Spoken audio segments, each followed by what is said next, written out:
Hello and welcome back to our Nagai Omakase conversations at the chef's tables with Reina Nagai about Ibiza, food, drinks, life, and today we have with us Bernardus. Welcome, bienvenido.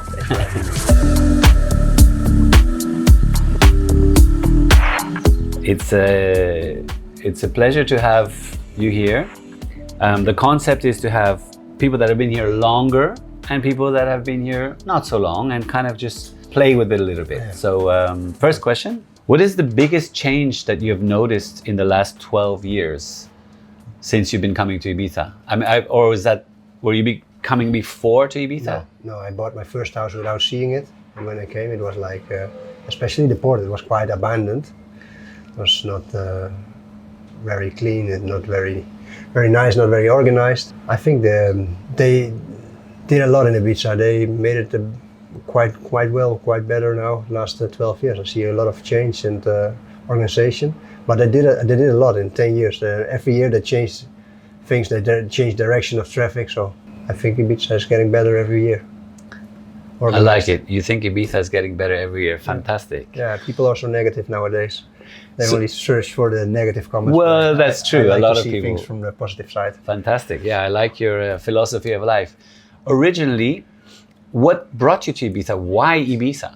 The whole world is out there. There are a lot of investments to be done. I didn't have anything with Ibiza. They just offered me a property, and I'm a businessman. I sold 2,000 cars in 5 years' time, high-end cars. And they know I'm not scared to change one thing for another thing. Boats for cars, cars for boats, boats for properties. And then someone from Holland offered me a place on Ibiza, and I was hearing it on the radio when I was driving through the county. And I was like, well, could be interesting. And we spoke about it. I asked the square meters, and I saw the prices, made a deal in 10 minutes, exchanging some cars and boats for the first house. And the year after, I came to Ibiza to sign it, and then I saw what is Ibiza. So you bought your first house exchanging cars and boats for a property that you've never seen because you heard Ibiza named on the radio. Yes. So what does luck have to do with all of this? I don't know. I know that most things that happen are happening with a reason, and if you want to achieve something, you get the signs. You get the you have to grab the signals. And I think this is something which for me it was a good test of life to see how far we can go, and especially because we saw the neighborhood very abandoned. It was not a nice place what we bought actually, and people were really defensive. They were looking like this, like what are you doing? You're like a Giri or like someone from abroad. And I thought, well, with one house you don't do anything here. We should buy the whole street, and this is why I was locked up in it. I thought I need to do something with it. I don't know what luck has to do with it, but it was like something, I don't know how to explain in English. Say it in Dutch or Spanish, or how many languages do you speak? A little bit of Turkish, a little bit of German is okay. I bought my first house when I was 17 in Germany. Dutch and English, Spanish. I find it easier to speak Spanish actually. So you, in the last 12 years investing here, and in the last 2 years actually living here, you already speak Spanish? Yeah, from the first year. I had to learn Spanish to not get in too much conflict, which was a big benefit as well in the beginning, because it's like, I don't know if you heard about Sa Penya, of course you know.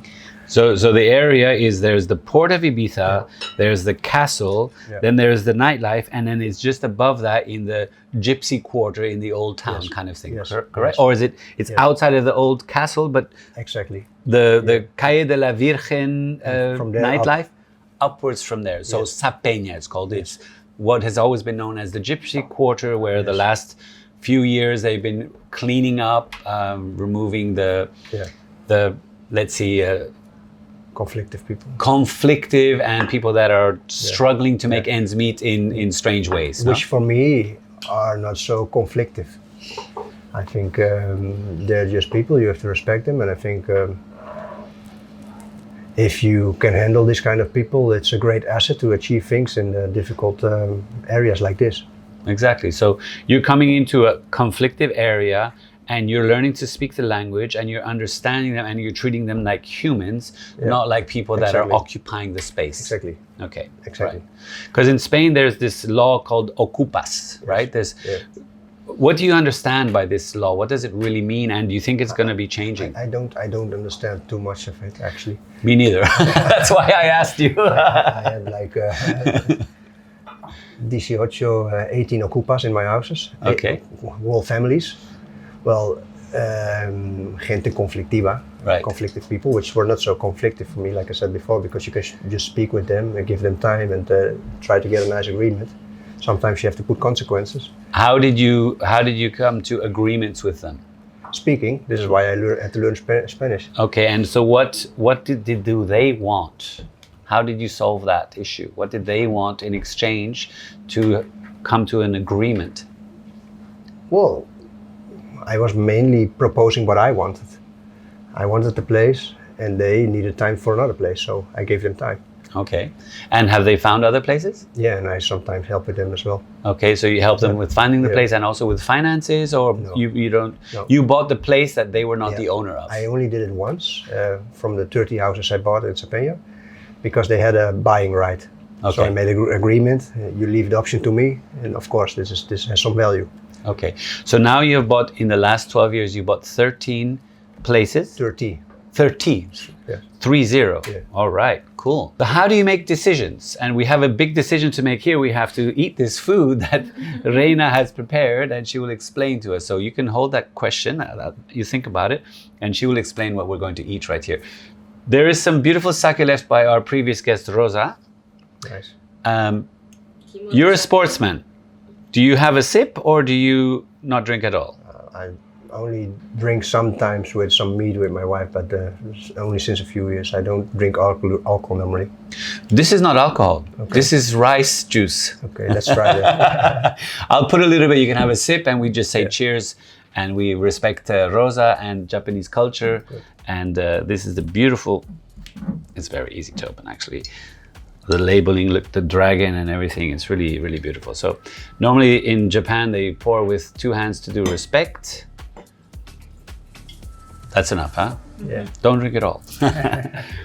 Normally, I'm not supposed to serve myself, but in this case, I'll just a little bit here. Reina-san, would you like a little bit as well? Okay, so thank you again, Rosa, our previous guest. It's beautiful. You can find it at her shop. I'm sure that our magnificent team will give the contact there. Reina. So this is down is they have puree of lotus root, and then a little bit slightly boiled sepia from Formentella and asparagus, and now we'll put 6 months ages of Parmigiano. Okay, so this is a fusion dish. Kind of a minestrone Mediterranean with a Japanese touch. Did you understand that? Me neither. There's a puree of lotus flower root, and then there's asparagus, and then there is sepia. Sepia is like the sepia, the squid kind of cuttlefish, yeah. And then the aged parmesan, and then what is the sauce, the soupy stuff, the minestrone? Dashi. Dashi, okay, so it's nice umami taste. So, do we need a spoon for this, or is chopsticks fine? You can eat with chopstick, and if you want to finish so, salud. Salud, encantado, prost. How do you say it in Turkish? This I don't know, because I don't drink alcohol. Good answer. He's always got the right answer, huh? Okay. Enjoy and enjoy the taste, and of course Reina will be expecting some feedback. So. Doesn't matter. You can use the taste. Eet smakelijk. Eet smakelijk.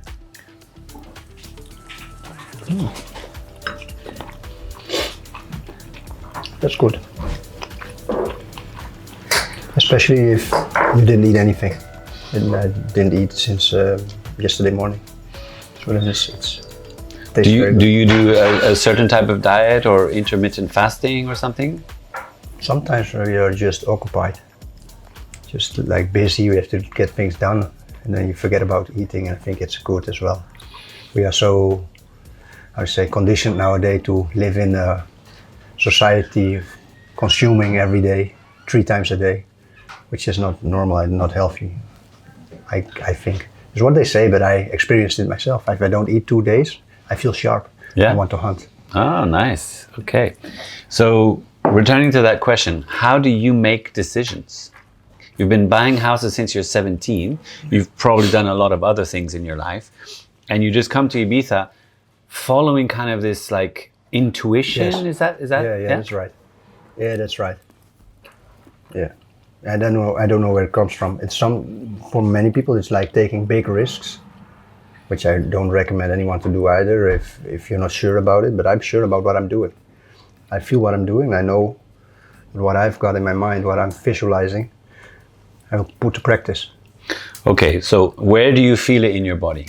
Maybe it's outside of my body, I don't know. So you visualize something, then you get a knowing feeling, and you just go for it and you buy it in 10 minutes. Yes. How much did you buy this first house for? What was the selling price? Normally I don't speak about it, but it was like It doesn't have to be exact, more or less. around 50,000 euros. Okay. So a sum of money that people take a long time to accumulate. Yeah. Well, if you see the square meter price on the internet and someone offers this, then you offer half of the price. It couldn't go wrong, right? I like your style. Yeah, cool. So why think too much about it? If you can sell it the same day, the same moment, which was not the case, because when I saw it, it was quite a different thing that we expected from Ibiza. So what were you expecting from Ibiza and what is the reality? Actually, I couldn't expect anything, but at least something which we could work with. And it was not easy to work with in the beginning because people are not, were not quite open for someone from abroad. And they felt threatened from people like us buying there because they were living there for 30 years without paying anything and having an easy life. And then some people come in buying properties there, raising the prices. And then I thought, I have to do it in a different way. I have to think about them as well. How can we do this? And this is, then the idea came up to re-rent them to the people who sold me the properties, who helped me to buy the properties, even the ocupas. So now you have people that were occupying illegally without paying rent before, living in the same apartments paying rent? Yeah, not anymore, but in the first years of this 10 years, yes. Yeah, I made them even 3-year contracts, give them the opportunity to go along in society like every each person nowadays. So basically to reintegrate into like a normal... Exactly, because they were like in a quite isolated community. But for me it was all like normal actually to deal with them, to speak with them and to find solutions. Okay. And I don't like to say them either, it's just people. Of course. I don't like to generalize, and the nice thing is, in every family, every brother is different. Absolutely, yeah, it's true. I've been around the world and I've lived in a lot of places and I played football in a lot of teams with all different nationalities, and everybody is the same and everybody's different, and that's the beauty of the whole world. Different mentalities. Yeah. But there are always some things that everybody respects, and they respect clarity. Yes. They respect respect. Yes. This is I think the most important thing in life nowadays. Just be what you say you are, say what you are, do what you say what you do, and be pure, be natural, unpretentious. What do you call it? Unpretentiously? Unpretentious, yeah? Yeah. Authentic. Authentic, yeah. Okay. That's it. So original. How do you see Ibiza now? And not only where you are living and doing business, which is a beautiful area that you're really helping to rehabilitate. I was translating at an event, the Dalt Villa Talks, that past summer, in the little plaza, and there's an Italian guy, an American woman also that they're involved there. Yeah. And it's really, and also the bar down below, the restaurant, what's it called? There's a little bar that's been new with an Italian guy that is there creating a little restaurant, trying to really bring the whole area up again. Yeah. No, I think it's like my competitor, my colleague, my competition before. Yeah. Yeah, we have a lot of stories in common. Yeah, it's cool. Yeah. So apart from that, how do you see Ibiza? What do you feel when you're here? You know, what's the difference between, you know, you made a big decision to move with your family and little children here. Yeah, it was because of the price I paid for everything we want to achieve here is not seeing them. It's a big price. I've got a 17-year-old daughter, which I didn't see too much the last 10 years. I didn't want to do the same with these little ones. This is why they're here as well. And now we are living together, which is nice. And I don't think this is our end destination, Ibiza. Okay. It's like a nice place to connect with people from all around the world. And what do you appreciate about the rest of the island? Sorry, Reina, we can use the spoon for this, no? Absolutely. Yeah. We don't want to miss this delicious... Actually, I still have to learn to appreciate it and to learn what's going on in the island.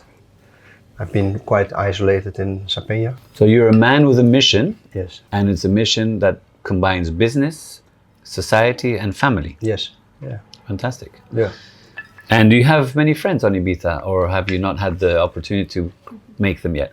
Depends from what point of view. I think I have many friends, but not so much either at the same time. Because I really think I have many friends, but I'm not a really social kind of person. I'm not going to scenes, to events. Okay. I've got a lot of contacts, nice contacts. Cool. I think which is the biggest capital you have, your social capital. What is there a saying in American business? It's like your network is your net worth, or something like exactly. that. No? Yeah. Well, obviously, you know, you're a young man. So am I. How old are you? What's your age? I'm 53. I grew up on Ibiza and then I traveled around the world. And for me, Ibiza is always home, but I'm always looking for somewhere else that could also be home. Yeah. And like you just said, you had a home, you moved here, but you're seeing that it's maybe not the end place. No, it's just a step to somewhere else. Okay. And there's so many nice options in the world, and I think better options for the kids nowadays than Europe. Okay. Any idea where? Could be Latin America, maybe. Okay. I hear a lot about Paraguay as well from people who are investing with us. Mm-hmm. I think they would have more freedom there. Interesting. Well, the world is changing, and as we can see with international politics at the time, it's very fast and very surprising sometimes, or not. Depends how you look at it. So how do you help people? How do you bring value? And I like to mention, I also think about these kind of things because I had more than, now already like 200 people investing with me, 50 people fixed, 150 I paid back, but people are investing with us, not only for the interest. Sometimes 80% do it for interest actually. 80% have never seen what I do on Ibiza. They don't even want to hop on a plane or go anywhere. They're like really stuck in Holland. So like they give you 100,000 and you give them back 120 or something like that? No, 500 euros a month, for example. Okay. Yeah. For rentals or? Yeah, like a fixed interest. Okay. We are the owner, we manage everything, we buy the things with the money, and they can demand the money back in 1 year or whenever they need it, depends on what we agree on. But these are 80% of the people who do it just for the interest. And then you have like the other 20%, half of them does it for the experience. They want to come every year to Ibiza and want to see what we are doing here and taking advantage of our facilities. By now we have more and more properties. We have the best parkings. We have good contacts with the boats. I had a boat 5 years, which we sold now, and the highest houses of Ibiza town. We have the biggest houses of Ibiza port. We have also already some villas for the people who would invest with us. And then you have the other 10% who do it for a future plan. And they don't know where to go, but they know they don't want to live in Holland or in Netherlands. So most of your clients are Dutch, I presume? Yeah. Now lately we have some more Swiss people as well, which is very nice. In contact with people from London to try to expand a little bit. Fantastic. Yeah. Reina is going to explain what this is, but there is something that strikes me, and it's a word, and the word is discipline. Yeah. What is discipline for you? Discipline is being resistant to all distractions nowadays. Keeping your mind on your goals, not letting yourself put down by anyone. I don't care what you think about what I'm doing. I know what I'm doing. I know what I'm seeing, like we said before. If you have a vision, you should go to do whatever it takes to accomplish with this vision, with your goals. And then this is something I do already for, I guess, all my life. So you're saying like there's a recipe for success and discipline is one of the ingredients? Yeah, of course. Okay. Yeah, and being kind, like you said before, being honest. Yeah. Being pure, being natural, which is very, very important. So there's the words that we've been playing with is like authenticity, discipline, vision, dream, goals, steps, going for it, intuition, decision, right? Yeah. So people without, indecision is a lack of vision, they say, right? Indecision is a lack of vision. That's a cool one. So let's make a decision. Let's see what Reina has prepared for us. So you can open this supply small box. They have Toro is tuna berry. Oh wow. From tuna, I think almost 180 kilos with tosaju jule. Tosaju we made with the rice vinegar and some dashi on it, and caviar and yuzu kosho. Okay. It's really simple dish. Yuzu kosho. So this is the tuna belly from a huge tuna? Yeah. 180? Almost. I think I can see from 150 to 180. Wow, so a huge tuna, the tuna belly, and then we've got the gel, and then we've got the caviar. Tosaju gel, yeah. Wow. Yuzu kosho. Yuzu kosho, they use the green chili, Japanese chili, and they use the green yuzu peel. So the yuzu is like the citrus... Japanese strong. lime, let's say. Japanese strong, lime. Delicate flavor. Wow. You can eat all in one if you want. So in Japan the other day they had the world record for the most expensive tuna fish ever, no? Yeah, If you have a cold or you have something a bit in your throat, this is like opening. Yeah. Because caviar and then toro is brutally. But yuzu kosho on top, they give you a nice kick to clean out all extra part. It's very intense. It's very nice. It goes up and down and it's soft. Yeah. Wow. Well, we have, what is we have one more thing, no, Reina? Yep. So I think nowadays you should be what most people aren't. Most people are suffering nowadays from, what is it actually, ease seeking. Everyone wants to have things easy done, quickly, immediately, superficially.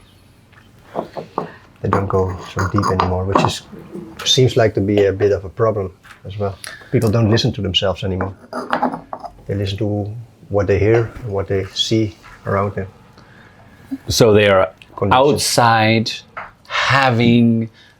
being seen, being influenced, and not inside, feeling and being. Yes, no? I guess. What I think. Well, our previous guest, Rosa, her family has been organizing the swim in the ocean on the 1st of January. And it's amazing how many people can do that together, but they wouldn't do it on other days without the other people and other people seeing them. I understand what you're saying. This is, for me, it's like, I cannot understand it because I'm really like believing in everyone can believe in his own capabilities nowadays. You don't need any external validation or people who are supporting you. You can believe in your own capabilities, and if you have a big problem, you are able to solve it as long as you believe you can solve it. And you will get the solutions. This is also funny. I've had so many problems. I've had so many big challenges. Sometimes it was just a matter of walking in the street and see where the key points are. You just have to catch them, take them. You will find the right people to. We have a very funny little story. Reina and I, we were walking in Tokyo, and she was on her phone following the map, right? And she's okay, we have to go a bit further, and then we go to the right, and there's the temple, no? And I'm my first time in Tokyo, so I'm walking around, I'm looking, and I see this big sign, and it's got this drawing for a temple, and it goes that way. I said, Reina, I think maybe we're supposed to go right here. He said, no, we have to go further and then right. I said, but Reina, I think, then I look and I can see the temple. And I said, but Reina, and she said, no, we have to go here, because she was really, and what happened was that the phone didn't actualize to that moment. So it was too slow. So we were right in the real life, Yes. but in the phone we were wrong. Yeah. And so it was a very interesting moment of, do you trust the phone or do you trust the reality? And I think that kind of ties into what you're saying. Yes. So no pain, no gain, is that what you're... Yeah. You have to suffer. On the other side? You have to suffer. You have to go through the worst to get the best. Sometimes. So if you're afraid of suffering, of the cold or of the gym or of getting hit or of making a mistake, you don't get the reward on the other side. I don't think so, because you don't know how to appreciate it either. This sounds to me like martial arts, like boxing or taekwondo or kung fu or whatever. There's kind of like, there's the discipline, there's the you go through the hardship and then you get the reward, no? Yes, instead of the people who want instant gratification nowadays. Right. I advocate for the opposite. Yeah. Have a vision. Yeah. Stick to it, and even have a plan. Even if it takes 10 years. Okay. Yeah. So there's a recipe. Yeah. And Reina has another recipe here that she's going to share with us. So this is French toast with the brioche, scallop from Hokkaido, really fresh, carpaccio raw, and poached egg, and I will put some honey dashi sauce on it. So this is honey dashi sauce. Yeah. So, well, we all know what honey is, but what is dashi? Explain what dashi is. Normally we call blows. Japanese blows we call all dashi. It's So not it means soup. that it's a broth, So the stock. so it's like a stock. So blows dashi could be made with the corned beef. Dashi could be made with the dried shiitake. Could be made with the tuna flake. Okay, So this and is it the creates like umami taste. Is that this like a? The basic of Japanese cuisine. Okay, Nice. cool. All right. Thank you. So we don't need salt and pepper, right? If you like pepper, you can still add it. Don't be much. So now I have the last question, my friend Bernardus. It's a pleasure to meet you, and it's very inspiring to see your clarity, your principles, your discipline, your decision making, your intuition. So the last question, let's have some fun. I give you a magic wand, and you get to take away something from Ibiza that you think shouldn't be here, and you get to put something that you think should be here. What do you take away, or what do you put in? We'll take away drugs. Take away drugs. Yeah, many people would not agree with it, maybe, That's because a lot of people are coming to Ibiza for the same thing. And it sounds kind of flower power. Put love back and appreciation for everyone, every layer of society, which is very nice of Ibiza. You have so many layers here, and I'm in the middle. I experience being in the middle, that it's possible to speak with everyone and to solve things with everyone. Even the people in the street have potential. Sometimes they have more potential than billionaires, because they have information the billionaires don't have. They're there, out there every day, and if you respect them, they will respect you back, and you can get sometimes the best opportunities. You can buy the best properties in Ibiza just speaking with them, instead of with the other layer of society, which I also like, of course. You can also help these people, which has a lot of capital. They worked for it all their life, very hard, and they would like to find good opportunities to buy. But then it's mostly combined with the other layer of society, especially in the old town. So Connection. take away drugs, Yeah. and put in love. Yeah, a connection. And, you know, I came here, I'm a flower-powered child, right? Okay. My mother met my father in San Francisco in Haight-Ashbury. So I'm really a flower child. Mm-hmm. And flower power has always been the most successful, fun night in Pasha. Or maybe not the most successful, but one of the most fun, and it's still going as far as I know. And it's really about the levels of society that are in Ibiza, and those first hippies that came here in the late 60s, escaping from the draft, from what is wrong, from, you know, going for freedom. But at the same time, I grew up living in a house where there was no bathroom, no electricity, no running water. And in the winter, I had to go outside with an umbrella, make a hole to do my business. But you were happy. You know, some you? people say that I've had a tough childhood. I think I've had an amazing childhood full of beautiful things. I also lived in Goa in India, where we didn't wear shoes, where there were no television, there was not, and what is created is the kindness, the respect, the appreciation, and the being here now with each other. That's what I mean. This old part of Ibiza, we could use it again a bit more. It should be reminded a bit more maybe, which is difficult, but because we come to the point again that people are seeking so much external validation, which is the complete opposite. External validation, internal confirmation, no? Or clarity. Yeah? Very nice. How is your French toast with poached egg? It's breakfast. Yeah, it's wonderful. It's really nice. Sweet and honey, and then the little fish as well. Wow. Since when do you run this nice place? So we opened in the May of 2011. So we've been open for 15 summers, and we are going to start our 16th season. Reina has traveled around the world. She is from Japan, and she used to be a snowboarder. So we all have a sport background. Reina met Eleonora in Koh Phangan in Thailand on the day of the tsunami 20 years ago and 2 weeks. Today, 2 weeks. 20 years and 2 weeks. Yes. And this is Reina's kitchen. Her last name is Nagai, which means long life, longevity. Yeah.